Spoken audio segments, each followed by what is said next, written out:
अल्हम्दुलिल्लाह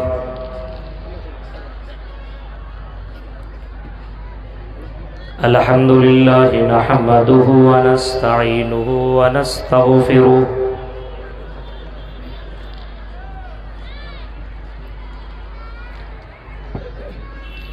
व नऊज़ु बिल्लाहि मिन शुरूरि अनफुसिना व मिन सय्यिआति अअमालिना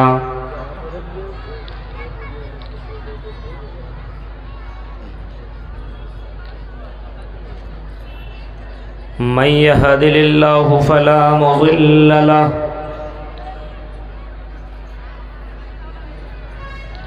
व मन युज़लिल्हु फला हादिय लहु।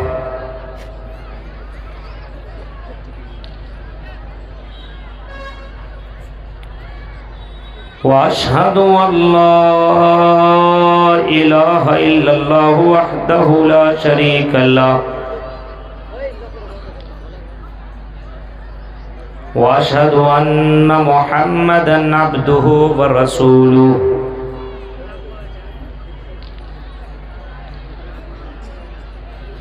अम्मा बअदु फ़इन्न खैरल हदीस किताबुल्लाह व खैरल हदी हदी मुहम्मदिन सल्लल्लाहु अलैहि वसल्लम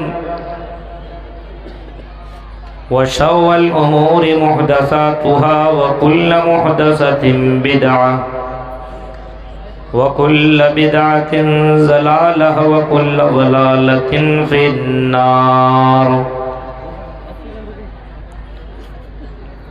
अऊज़ु बिल्लाहि मिनश शैतानिर रजीम। बिस्मिल्लाहिर रहमानिर रहीम।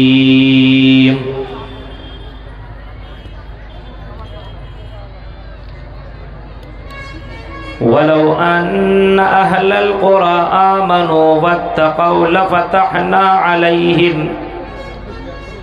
बरकातिम मिनस समाई वल अर्ज़ वलाकिन कज़्ज़बू फ़अख़ज़नाहुम बिमा कानू यक्सिबून।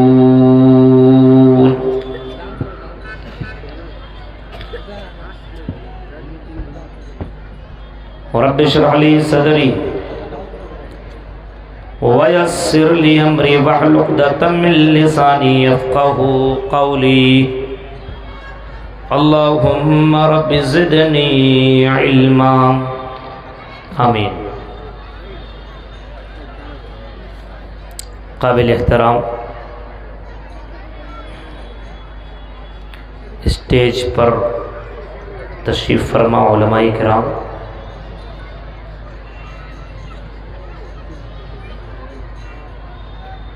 धर्मपुर और इसके कुर्ब जवार से आए हुए मुअज़्ज़ज़ सामीन हज़रात, इस्लामी बुज़ुर्गों, नौजवान दोस्तों, प्यारे बच्चों और पर्दा नशीन मेरी माँ और बहनों,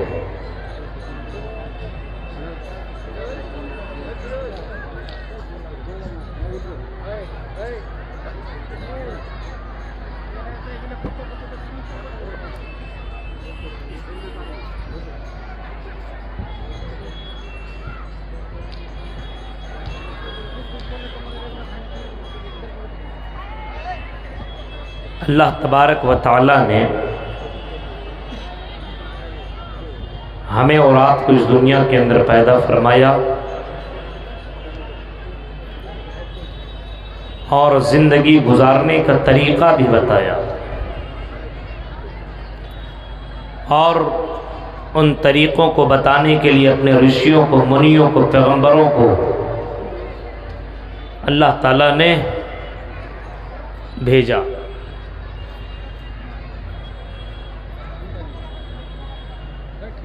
और बता दिया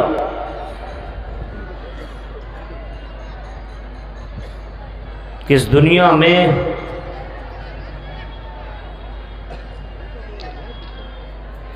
अमन चाहते हो, सुकून चाहते हो और मरने के बाद भी सुकून चाहिए, अमन चाहिए, जन्नत चाहिए।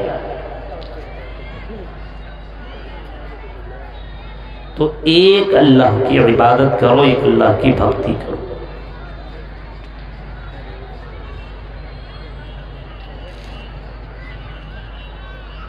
आज लोगों को देखिए,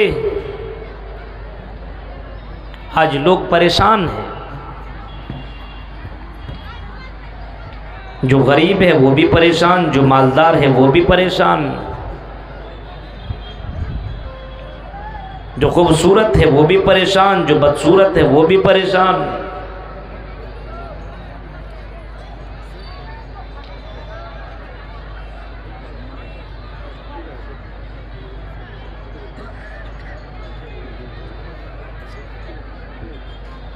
आज आदमी टेंशन की जिंदगी काट रहा है,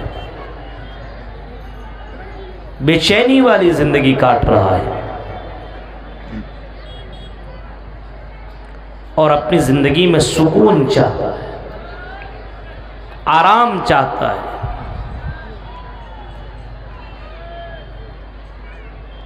और अपनी जिंदगी को खूबसूरत बनाना चाहता है।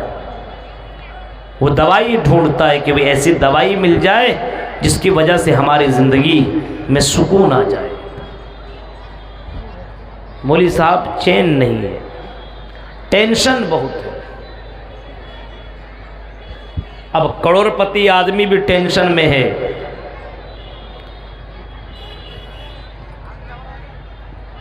बंगलों का मालिक वो भी बेचैनी की जिंदगी काट रहा है, टेंशन की जिंदगी। और कितने अमीर घराने के लड़कों और लड़कियों को आपने देखा होगा जहर से अपने आप को मारते हुए, और जहर पी करके अपने आप को उसने खत्म कर दिया। कितने लोगों को आपने देखा कि टेंशन की जिंदगी काटता है और अपने आप को जला लेता है, बॉडी के ऊपर ऑयल डाला, तेल डाला और आग लगा ली अपने आप को, और अपने आप को टेंशन से मुक्त करना चाहा और अपने आप को जला करके राख कर लेता है। ऐसे भी लोग दुनिया के अंदर मौजूद हैं। टेंशन की जिंदगी काट रहा है। कल कम पैसा कमाता था, सुकून की जिंदगी थी। कल कुछ भी नहीं था, फिर भी घर में सुकून। आज अच्छा मकान है, घर है, दुकान है, सब कुछ है, गाड़ियों में चलता, फोर व्हीलर में सफर करता है, बागडोगरा से लेकर के दिल्ली तक वो जहाज में भी सफर कर रहा है। लेकिन टेंशन इतना है, इतनी बेचैनी इतना ज्यादा उसके घर के अंदर, इतना टेंशन है कि घर में आता तो घर में नहीं रहता है, चौराहे पे जाता है, शराब की दुकानों में जाता है और वहां जाकर के शराब पी करके अपने आप को सुकून हासिल करने की कोशिश करता है। मौलवी साहब सुकून नहीं मिलता है, बेचैनी की जिंदगी काट रहा है और इसी टेंशन में अपने भाइयों को, अपने बेटों को, अपने बेटियों को भी कत्ल कर, मर्डर कर रहा है। लड़की के लिए पागल था, दीवाना था, लड़की मिली और उसी लड़की का टेंशन में उसने लड़की को भी मार डाला और कत्ल कर डाला। पैसे के लिए पागल था, दीवाना था, पैसा मिला लेकिन फिर भी वो पागल पर और दीवाना खत्म ना हुआ। अब सवाल ये पैदा होता है, सुकून कहाँ मिले, चैन कहाँ मिले? क्या पैसे में और रुपये के अंदर सुकून रखा हुआ है? पैसा कमाने वाले को हमने देखा कि करोड़ों का मालिक है, लेकिन रात में वो सोने की दवाइयां इस्तेमाल करता, गोली इस्तेमाल करता है और गोलियों को खा करके सोता है, तब उसे नींद आती है। करोड़ों का मालिक के बंगलों में रहने वाला है, बैंक बैलेंस अरबों में और खरबों में उसके पास पैसे हैं, लेकिन वो नींद की गोली खा करके सोता है, तब उसे नींद आती है। यानी पैसे में भी सुकून नहीं है, बंगले का भी मालिक है फिर भी सुकून नहीं है, अपने यहाँ का वो सरदार है, अपने यहाँ का वो मुखिया, अपने यहाँ का वो प्रमुख है, अपने यहाँ का वो ओहदेदार है, लेकिन इसके बावजूद उसकी जिंदगी के अंदर सुकून और चैन नहीं है। चैन खत्म है, बेचैनी की जिंदगी काट रहा है। आज चैन पाने के लिए कभी शराब का इस्तेमाल करता है, कभी लड़कियों का इस्तेमाल करता है, यहाँ से लेकर के बागडोगरा और कलकत्ता तक लड़कियों को लेकर के जाता है और उससे सुकून हासिल करने की कोशिश करता है, लेकिन वहाँ भी सुकून नहीं मिल रहा है। तो ये सुकून कहाँ मिले? पैसे में नहीं है, बंगले में नहीं है, बैंक बैलेंस में नहीं है, तो ये सुकून कहाँ मिले? आओ मुसलमानों, सुकून की जिंदगी काटनी हो और चैन की जिंदगी काटनी और आराम की जिंदगी काटनी हो, तो आओ मैं तुम्हें वो नुस्खा बताऊं, आओ मैं तुम्हें वो तरीका बताऊं, चैन की जिंदगी काटो। कुरान कहता है वलौ अन्न अहलल कुरा आमनु वत्तक़ौ लफ़तहना अलैहिम बरकातिम मिनस समाई वल अर्ज़। अगर ये बस्ती वाले, ये करिया वाले, ये गांव वाले अगर ईमान ले आए और अल्लाह ताला से डरते रहे, ईमान वाले बन जाए और तकवा वाले बन जाए, तो लफ़तहना अलैहिम बरकातिम मिनस समाई वल अर्ज़, हम इसकी ज़िंदगी में बरकतें नाजिल करेंगे, हम इसकी ज़िंदगी के अंदर सुकून नाजिल करेंगे और हम इसकी ज़िंदगी को खूबसूरत बना देंगे अगर ये मोमिन बन जाए और तकवा वाले बन जाए। ईमान वाले बनना पड़ेगा अगर सुकून हासिल करना है। आज हमारा ईमान नहीं है,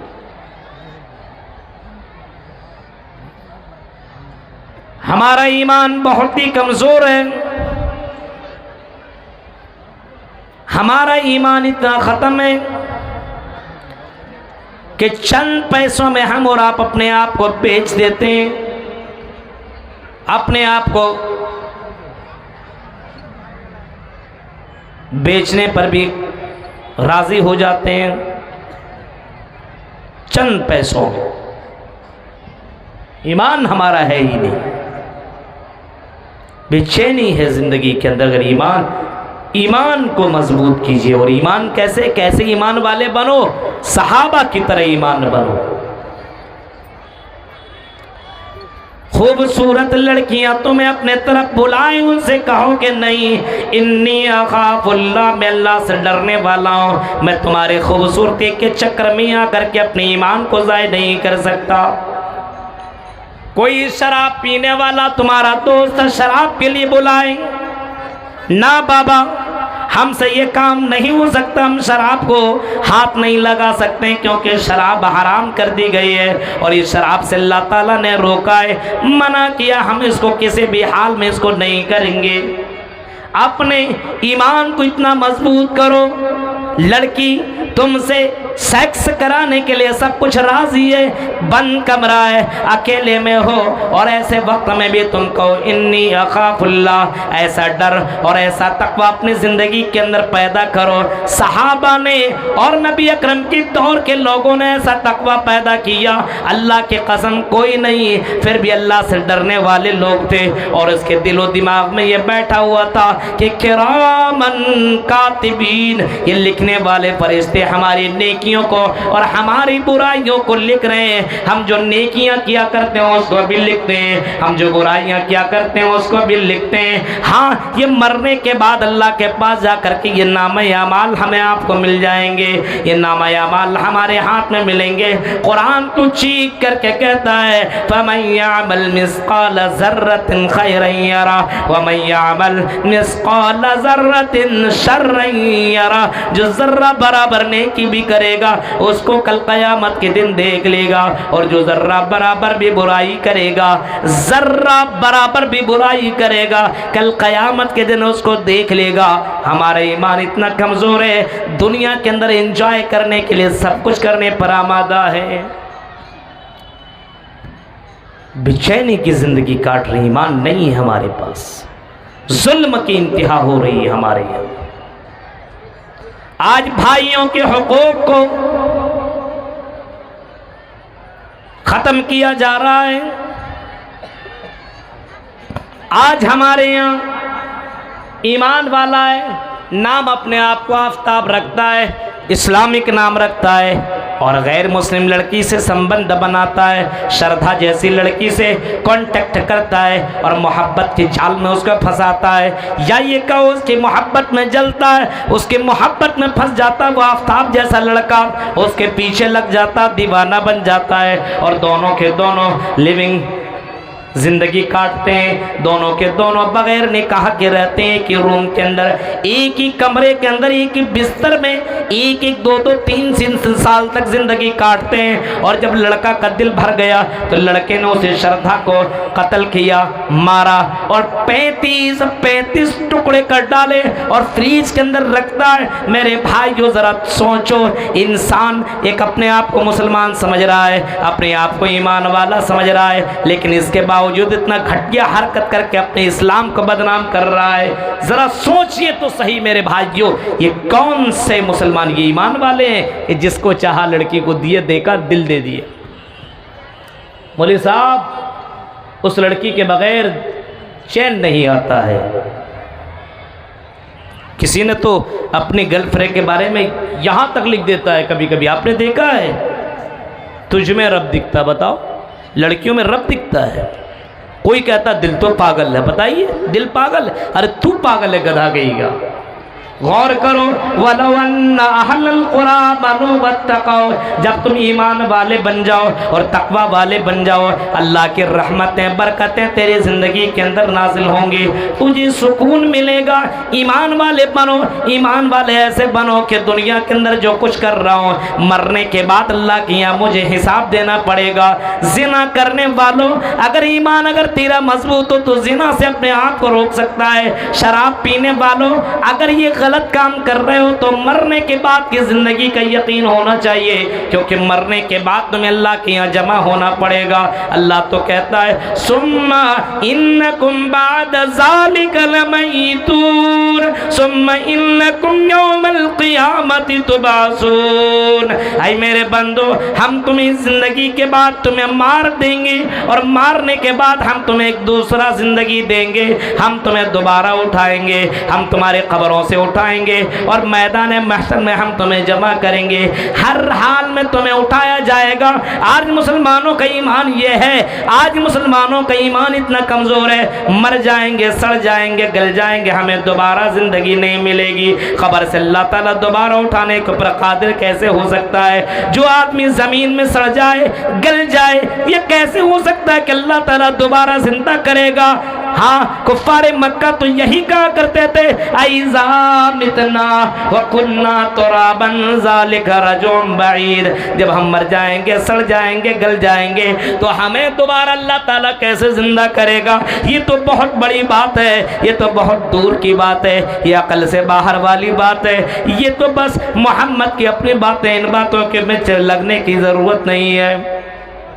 अल्लाह ने मुशरिकीन मक्का की सकीदा को रिजेक्ट किया, तरदीद के, और अल्लाह ताला ने फरमाया ओ मुशरिकीन मक्का ज़अमल्लज़ीन कफ़रू अल्लन युबअसू कुल बला व रब्बी। ऐ कुफ़ार मक्का, तुम्हारा ये गुमान है, तुम्हारा ये कहना है कि मरने के बाद दोबारा जीवनी नहीं है, दोबारा जिंदगी नहीं है, मरने के बाद दूसरी जिंदगी नहीं है। तुम कहते हो हरगिज़ हरगिज़ दोबारा उठाए नहीं जाएंगे, जमा नहीं किए जाएंगे। कर लो, ज़िना कर लो, इंजॉय कर लो, लड़कियां रख लो, मस्तियां कर लो, सब कुछ कर लो, यही जिंदगी है, दोबारा जिंदगी न मिलेगी। तुम्हारा ये अकीदा और तुम्हारे ये गुमान है। अल्लाह कहता है नबी ऐलान कर दो, ऐ नबी कह दो कुल बला व रब्बी लतुबासुन्ना। ऐ नबी आप ऐलान कर दो तुम्हारा ये अकीदा गलत है, तुम्हारी ये सोच गलत है। तुम जो कह रहे हो कि अल्लाह मरने के बाद दोबारा जिंदा नहीं कर सकता है, लतुबासुन्ना सुम्मा लतुनब्बउन्ना बिमा अमिलतुम वज़ालिका अलल्लाहि यसीर। ऐ नबी आप ऐलान कर दो कि तुम्हें तुम्हारा रब जरूर दोबारा जिंदा करेगा और तुम्हारे अमलों का तुम्हें खबर करेगा। तुमने जो दुनिया में करतूत किए उन तमाम खबरों के बारे में जानकारी दी जाएगी। तुम्हारे हाथ में तेरे अमाल, नामा अमाल दिए जाएंगे, तुम अपने नामा अमाल को अपने हाथ में लेकर के पढ़ोगे और अल्लाह कहेगा इक़रा किताबक कफ़ा बिनफ्सिक कल यौमा अलैका हसीबा। आई बंदे पढ़ ले अपना नामा अमाल पढ़ ले, अपने जिंदगी का सब कुछ पढ़ ले। तुमने सुबह में किया किया, तुमने शाम में किया किया, तुमने बंद कमरे में क्या किया, तुमने बाजारों में क्या किया, तुमने घर के अंदर क्या किया, पढ़ ले। अपने नामा अमाल खुद ही पढ़ और अपना फैसला खुद ही कर, जन्नत में जाएगा कि जहन्नम में। इंसान जब उस नामा अमाल को देखेगा, वतरल मुजरिमीन मुशफिकीन मिम्मा फी यक़ूलून या वैलतना मा लिहाज़ल किताब ला युगादिरु सगीरतन वला कबीरतन इल्ला अहसा। मुजरिमीन जब उस नामा अमाल को देखेंगे तो चीख करके कहेंगे, ये तेरे नामा अमाल, ये कैसा नामा अमाल है। हाँ, मा लिहाज़ल किताब ला युगादिरु सगीरतन वला कबीरतन इल्ला अहसा। इसके अंदर छोटी सी छोटी बातें भी लिखी हुई है, इसके अंदर बड़ी सी बड़ी बातें भी लिखी हुई है। मैंने बंद कमरे के अंदर मैंने इसके साथ गलत किया था, मेरे भाई ने नहीं देखा, मेरे बाप ने नहीं देखा, मेरे मम्मी और डैड ने नहीं देखा, लेकिन ये भी लिखा हुआ है। मैं जलसों के अंदर जा रहा था, मैंने फलां लड़की का हाथ पकड़ा, वो भी तो लिखा हुआ है। छोटी सी छोटी बातें लिखी हुई है। बंद कमरे के अंदर मैंने अपने बीवी को मारा, मैंने गला दबाया, मैंने बोटियां की, मैंने फ्रीज के अंदर रखा। 18 दिनों तक मैंने इस जंगल में, कभी उस जंगल में फेंका, कभी यहाँ फेंका, कभी वहाँ फेंका। ये सारी करतूत इस किताब के अंदर लिखे हुए है। ये कैसी किताब है मेरे प्यारे साथियों? ये कुरान करीम तो चीख चीख करके कह रहा कि मरने के बाद दूसरी जिंदगी है, लेकिन आज मरने के बाद की जिंदगी के बारे में यकीन नहीं है। इंसान के करतूतों को देखो, पता चलेगा कि इस मुसलमान मरने के बाद की जिंदगी के ऊपर यकीन नहीं रखता है। सोचिए जरा, तो मरने के बाद दूसरी जिंदगी है। मृत्यु पश्चात जन्मम भवति, न तृतीय न चतुर्थ न पंचम। मरने के बाद दूसरी जिंदगी है। हिंदू धर्म की किताबों के अंदर भी लिखा है, मृत्यु पश्चात जन्मम भवति। मरने के बाद दूसरी जिंदगी जरूर जरूर तुम्हें मिलेगी। न तृतीय न चतुर्थ न पंचम। हाँ, तीसरी चौथी पांचवी जिंदगी न होगी। हाँ, ये दूसरी जिंदगी तुम्हें जरूर मिलेगी, तीसरी चौथी पांचवी मत सोचो। लेकिन मरने के बाद दोबारा तुम्हें जिंदा किया जाएगा, और जरूर जिंदा किया जाएगा। बला कादिरीन अला अन युहयिल मौता। अल्लाह इस बात के ऊपर कादिर है कि मरने के बाद तुम्हें दोबारा जिंदा करे। और इतना ही नहीं, जिंदा तो छोड़ो, अल्लाह ताला इस बात के ऊपर कादिर है, बला कादिरीन अला अन नुसव्विय बनाना। अल्लाह इस बात के ऊपर भी कादिर है, तुम्हारे उंगलियों के पोर बनाने के ऊपर भी कादिर है। अल्लाह ताला की ताकत का तुम्हें अंदाजा जर्रा बराबर नहीं है। मेरे भाइयों, हमारा ईमान कमजोर हो चुका है। अपने ईमान को मजबूत करो, और अपने ईमान को इतना मजबूत करो, इतना मजबूत करो। अल्लज़ीना आमनू वलम यल्बिसू ईमानहुम बिजुल्मिन उलाइका लहुमुल अम्न। कुरान कहता है अल्लज़ीना आमनू, जिन लोगों ने ईमान लाया, वलम यल्बिसू ईमानहुम बिजुल्मिन, ईमान लाने के बाद उन्होंने जुल्म को ईमान के साथ नहीं मिलाया। यानी ईमान वाले ने शिर्क को अपने साथ नहीं मिलाया। अल्लाह के पर भरोसा करता रहा, तवक्कुल करता रहा, यकीन करता रहा। अल्लाह ने बेटा दिया तब भी खुश रहा, अल्लाह ने बेटी दी तब भी खुश रहा, अल्लाह ने उसकी दुकान चली तब भी खुश रहा, ना चली तब भी खुश रहा। उस अल्लाह की हम्दो सना बयान करता रहा। दुकान के अंदर कस्टमर आता था तब भी अल्हम्दुलिल्लाह बोलता था, नहीं आता था तब भी बोलता था। उसको इस बात के ऊपर यकीन था, वो जानता था कुल लन युसीबना इल्ला मा कतबल्लाहु लना हुवा मौलाना। उसको इस बात के ऊपर यकीन था, उसको इस बात के ऊपर गुमान था। वो जानता था कि मरने के बाद, वो जानता था जो मुसीबतें आ रही है, जो मेरी दुकान के अंदर कस्टमर आ रहे हैं, जो हमें खरीदो व फरोख्त तो हम कर रहे हैं, ये सारी की सारी चीज़ें लिखी हुई है। जब एक पत्ता ज़मीन के अंदर, ज़मीन के ऊपर गिर नहीं सकता है, जब पत्ता ज़मीन में नहीं गिर सकता जब तक कि अल्लाह का ऑर्डर ना हो। और ये सारी की सारी चीज़ें तकदीर में लिख दी गई है। एक मोमिन का क़ीदा ये होना चाहिए, मुसीबतें देने वाला अल्लाह की ज़ात है, मुसीबतों को ख़त्म करने वाली भी अल्लाह ताला की ज़ात है। अल्लाह ताला जिसे चाहे इज़्ज़त व ज़िल्लत दे, इज़्ज़त दे, ज़िल्लत दे। अल्लाहुम्मा ला मानिया लिमा अतैत वला मुअतिया लिमा मनाता वला यनफउ जल जद मिनकल जद। ये फरमाए अल्लाह के नबी जनाब मोहम्मद रसूलुल्लाह ने कि अल्लाह ताला किसी को कुछ देना चाहे और सारे लोग मिल करके उसको रोकना चाहे तो रोक भी नहीं सकते, और किसी से छीन ना जाए, सारे के सारे लोग मिल करके उसको रोकना चाहे तो अल्लाह कहता है कि हम अगर छीन लें तो तमाम बाबा मिल करके उसको देना चाहे तो दे भी नहीं सकते। यकीदा और ईमान होना चाहिए, इतना पुख्ता यकीन होना चाहिए अल्लाह की ज़ात के ऊपर, इतना यकीन होना चाहिए। लेकिन ऐसा ईमान कहाँ है? ईमान के साथ शिरक को मिलाया।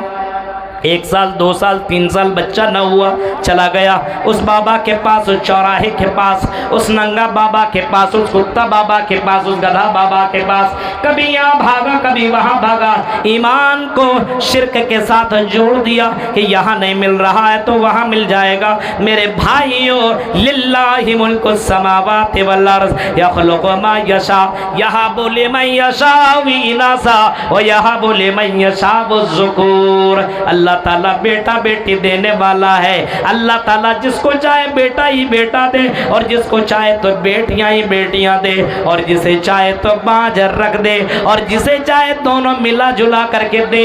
मेरे भाइयों, इसके अंदर किसी की शिरकत बिल्कुल बर्दाश्त अल्लाह कर ही नहीं सकता है कि ये भी देता वो भी देता है। ईमान के साथ जुल्म को मिलाने का अगर कोई मिलाता है तो मेरे भाइयों फिर ये बहुत बड़ा पाप है। ईमान के साथ जुल्म शिरक को नहीं मिलाना चाहिए, और साथ साथ में अगर ईमान है और जुल्म को नहीं मिलाया तो अल्लाह कहता उलाइका लहुमुल अम्न, इन्हीं मोमिनों के लिए अमन है, इन्हीं मोमिन बंदों और बंदियों के लिए सुकून की ज़िंदगी है। अल्लाह के पर तवक्कुल भरोसा करोगे तो सुकून मिलेगा। मुसीबतें आती, अरे यार मुझी को मुसीबत आती है, मेरा ही दुकान नहीं चलता है, अल्लाह ताला को मेरा ही दुकान दिखता है, फलां का नहीं दिखता है। मेरा ही बेटा बीमार रहता है, उसका बेटा बीमार क्यों नहीं रहता? अरे उसका भी बेटा बीमार होना चाहिए। अल्लाह ताला मुझकी मेरे ही ऊपर इतना ज़्यादा क्यों गुस्से में? अल्लाह ताला के ऊपर कमेंट करने वालों, अल्लाह के ऊपर तनकीद करने वालों, ये तुम्हारा अक़ीदा कितना कमज़ोर है। मेरे भाइयों, तेरी तकदीर में जो लिखा हुआ हो रहा है, बस अल्लाह ताला से दुआ मांगो, अल्लाह तबारक व ताला से दुआ मांगो कि अल्लाह हमारी मुसीबतों को दूर करने वाला तू है। हो सकता है तेरी तकदीर में ये लिखा हो कि ये बंदा ये दुआ करेगा, उसके बाद इसकी मुसीबत ख़त्म हो जाएगी। तकदीर कोई जानता ही नहीं है, इस वजह से अल्लाह की के ऊपर भरोसा और अल्लाह के तकदीर के ऊपर ईमान और यकीन होना चाहिए मेरे भाइयों। लेकिन आज मुसलमानों का ईमान बहुत ही ज़्यादा कमज़ोर हो चुका है, बहुत ही ज़्यादा कमज़ोर। आज किसी को देखता ये बिल्डिंग बना रहा है, अब अपने आप को टेंशन में आ गया। आज मुसलमानों की कमज़ोरी तो यही, और सबसे अजीब और गरीब बात तो यह है कि मुसलमान के खुशी पे खुश, मुसलमान के दुख से कोई प्रॉब्लम नहीं है, लेकिन कोई खुश है तो बहुत प्रॉब्लम। ये बंदा खुश क्यों है, इसके घर के अंदर खुशी क्यों है, दुख में पड़ जाए ये बस। अरे अल्लाह तबारक व तआला के ऊपर यकीन होना चाहिए, तकदीर के ऊपर ईमान होना चाहिए, लेकिन आज तकदीर के ऊपर ईमान नहीं है।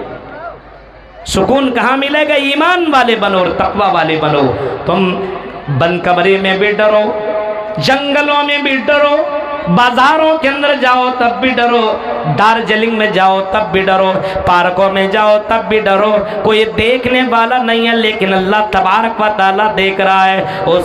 उसका पावर और उसकी ताकत ये है, अर्श के ऊपर होते हुए फर्श की तमाम चीज़ों की हरकतों से वाकिफ है, तमाम चीज़ों को जानने वाला है, और इतना पावरफुल अल्लाह तबारक व तआला। इंसान अपनी ज़बान से जो कुछ बोलता है उसको भी अल्लाह ताला रिकॉर्ड करवा रहा है। मा यल्फिज़ु मिन क़ौलिन इल्ला लदैहि लदैहि रक़ीबुन अतीद। अल्लाह कहता मेरे बंदो तेरी ज़बान से जो भी बातें निकलती है उन तमाम बातों को मैं रिकॉर्ड कर रहा हूँ। और कहीं अल्लाह ताला ने ये भी फरमाया यालमु खाइनतल अयुन व मा तुख्फिस सुदूर। ऐ मेरे बंदो तुम्हारी आंखों की चोरियों को भी मैं जानता हूँ। तुम इधर झांकते हो उधर झांकते हो, इसको देखते हो उसको देखते हो, इन तमाम हरकतों को मैं रिकॉर्ड कर रहा हूँ और इन तमाम चीज़ों का जानने वाला हूँ। कहीं यहाँ तक फरमाया इन्नहु अलीमुम बिज़ातिस सुदूर। ऐ मेरे बंदो हम तुम्हारी दिल की धड़कनों को भी जानते हैं।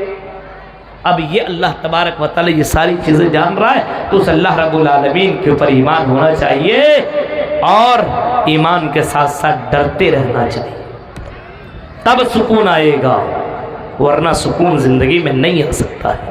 सुकून कैसे आएगा, ईमान है ही नहीं। आज हमारा तबका और ये मुस्लिम समाज बुराइयों के अंदर इस तरीके से डूब चुकी है। ये कौम जुल्म करता है लेकिन सोचता नहीं।